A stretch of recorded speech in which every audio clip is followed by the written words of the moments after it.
Okay, welcome once again. तो जैसा कि आप हेडिंग देख रहे हो, electromagnetic potentials are not unique. मतलब जो हमने वेक्टर पोटेंशियल ए और स्केलर पोटेंशियल साइज की बात कही है, ये यूनिक नहीं होते हैं। अब इसका मतलब क्या है? तो जैसे हम यहाँ लिख सकते हैं कि we have B is curl of A, ये हमने पढ़ा है। E is del of this and del by del t of scalar potential, इस तरह से है। तो अगर हम कह दें इक्वेशन नंबर 1 है, इक्वेशन नंबर 2 है, ये दो इक्वेशन है हमारे पास।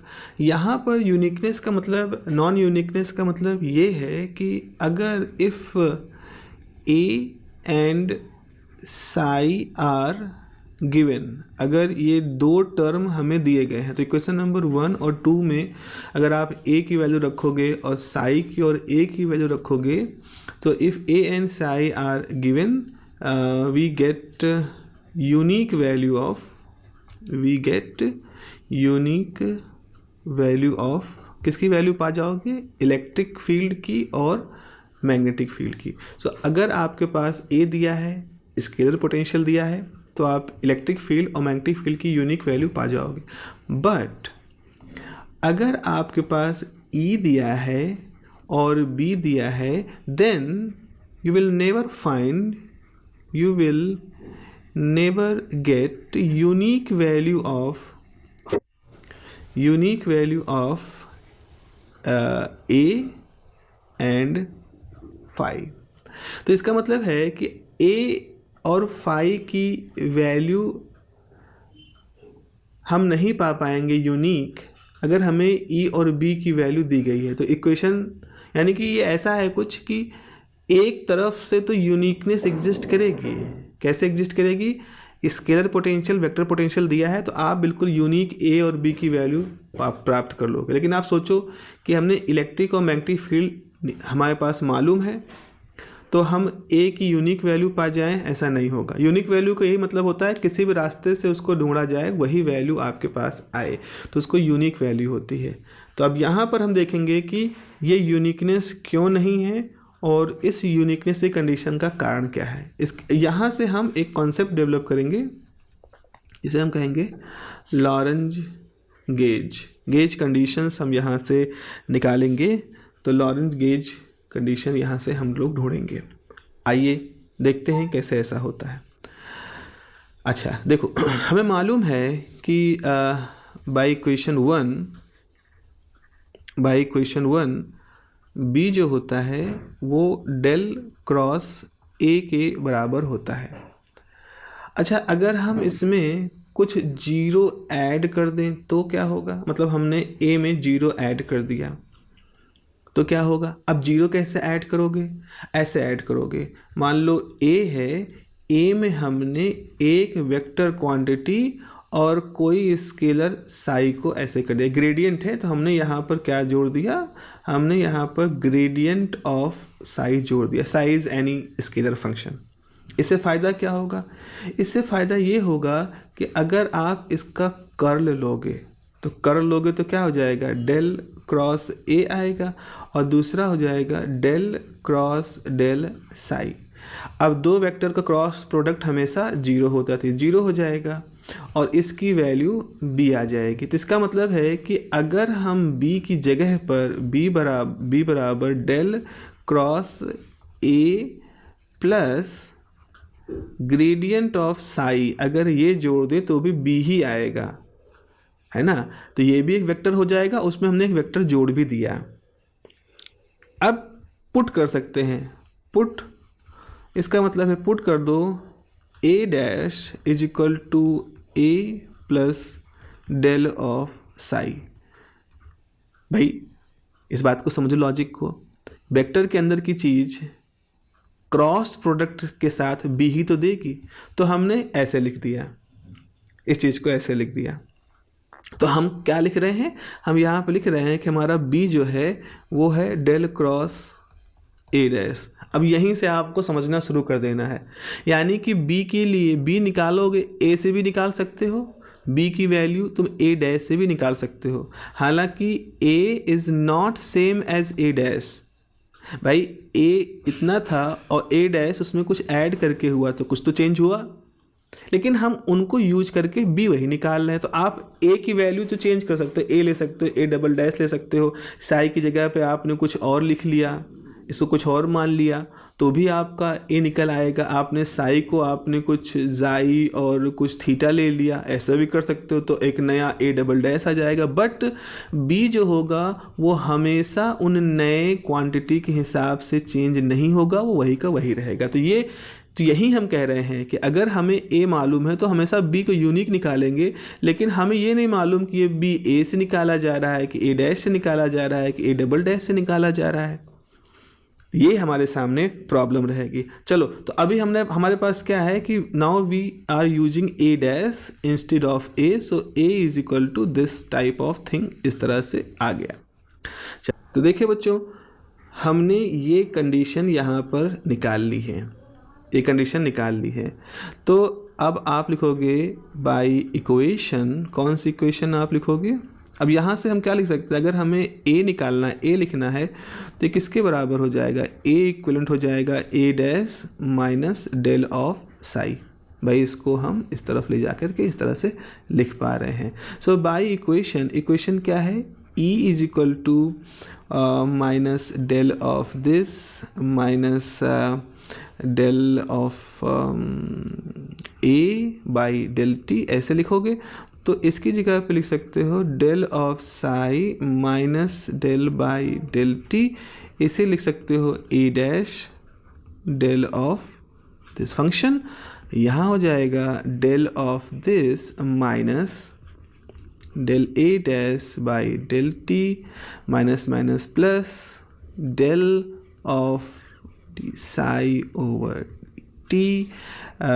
देखो ये भी ग्रेडियंट का टर्म है, यहाँ भी ग्रेडियंट का टर्म है, तो ग्रेडियंट के टर्मों को एक जगह पर क्या लिख सकते हैं? बिल्कुल लिख सकते हैं। तो लिख देते हैं दिस दिस दिस, ठीक है। और E इज माइनस डेल। अब देखो, अब हो रहा है जादू। ये हमने ऐसे किया, ये हमने ऐसे किया, put something like phi dash as phi minus del psi by del t. आपने इसकी जगह पर ये लिख दिया, तो आपके पास इलेक्ट्रिक फील्ड क्या आ गया? Minus this of phi del A dash by del t. अब देखो बच्चों प्यारो, देखो क्या हुआ यहाँ पर। हमने इस ट्रांसफॉर्मेशन का यूज किया, एक नया वेक्टर पोटेंशियल ए डैश लिया, तो हमारे बी पे कोई फ़र्क नहीं पड़ा। हमने एक नया स्केलर पोटेंशियल फाई डैश दे लिया, तो भी हम वही ई पाए। तो जो ई हमने फाई और ए के साथ पाया था, वही ई हमने फाई डैश और ए डैश के साथ पाया। इसका मतलब ये है कि चाहे आप फाई यूज करो, चाहे phi minus del psi by del t use करो, चाहे ए यूज करो, चाहे A plus gradient of psi use करो, आपके ई और बी पर कोई फ़र्क नहीं पड़ेगा। तो यानी कि फाई तो चेंज हो गया फाई डैश में, ए चेंज हो गया ए डैश में, बट ई पे कोई फ़र्क नहीं पड़ा, बी पे कोई फ़र्क नहीं पड़ा। यानी ई और बी कैसी हैं? ई और बी यूनिक वैल्यूज़ हैं। ई और बी यूनिक रहेंगे हमेशा, जबकि फाई और ए की यूनिकनेस की कोई भी गारंटी नहीं है। तो आप जो भी यूज करोगे, आप जैसे भी यूज करोगे स्केलर फंक्शन को, आपको ई हमेशा मिलेगा। तो आप खुद ही सोचो, क्या हम कभी फिजिकल इंटरप्रिटेशन ऐसे टर्मों के बारे में हम सोचना शुरू करेंगे जो चेंज हो सकते हैं? हमें तो ये देखना है कि वो चीज़ जो इन्वेरिएंट हो रही है, चाहे आप फाई इस्तेमाल करो, चाहे आप ए इस्तेमाल करो, and what you will observe that कि उसका असर नहीं पड़ रहा है इलेक्ट्रिक और मैग्नेटिक फील्ड पर। सो अब हम यहाँ पे एक बहुत इंपॉर्टेंट कंक्लूजन निकालने वाले हैं कि हम यहाँ पर इसको लिख देते हैं, वी गेट द सेम।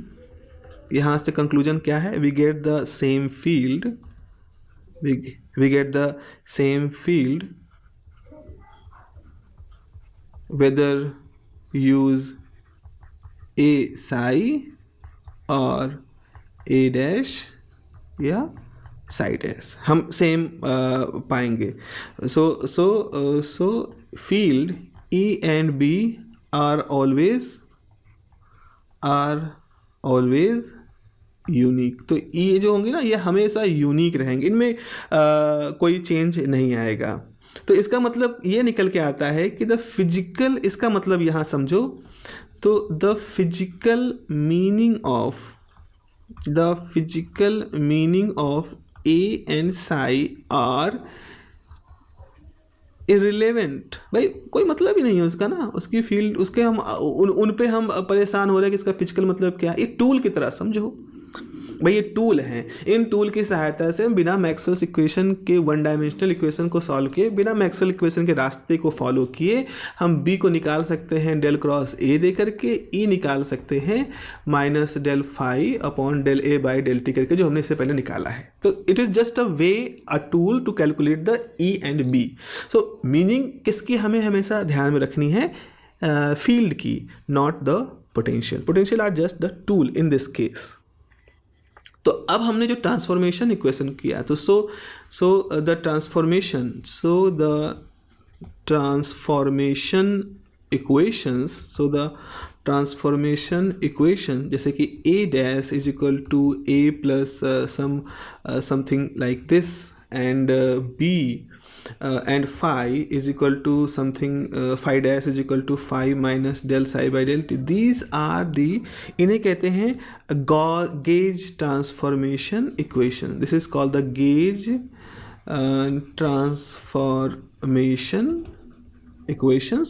और phi जो कि करवा रहा है, this is called the gauge function. This is called the gauge function. तो इस तरह से हम इस कंक्लूजन पर आते हैं कि गेज फंक्शन को कैलकुलेट कर सकते हैं। तो ए और साई जो है यूनिक नहीं होते हैं, लेकिन जो ई और बी होते हैं वो हमेशा इनवेरिएंट होते हैं, जब तक कि आप गेज ट्रांसफॉर्मेशन लगा सकते हो। इस चीज़ को और एक बहुत अच्छे तरीके से कहते हैं, इसका मतलब है कि गेज इनवेरिएंट होते हैं, मतलब ये ट्रांसफॉर्मेशन लगाने से ई और बी चेंज नहीं होते हैं। तो इसका मतलब है, this also means that E and B are gauge invariant. E और बी जो होते हैं वो गेज इनवेरिएंट होते हैं। तो ये कुछ वैसा है कि आप किन तरीक़ों से वहाँ तक पहुँच रहे हो, टूल क्या इस्तेमाल कर रहे हो, इसका कोई बहुत बड़ा मतलब नहीं है।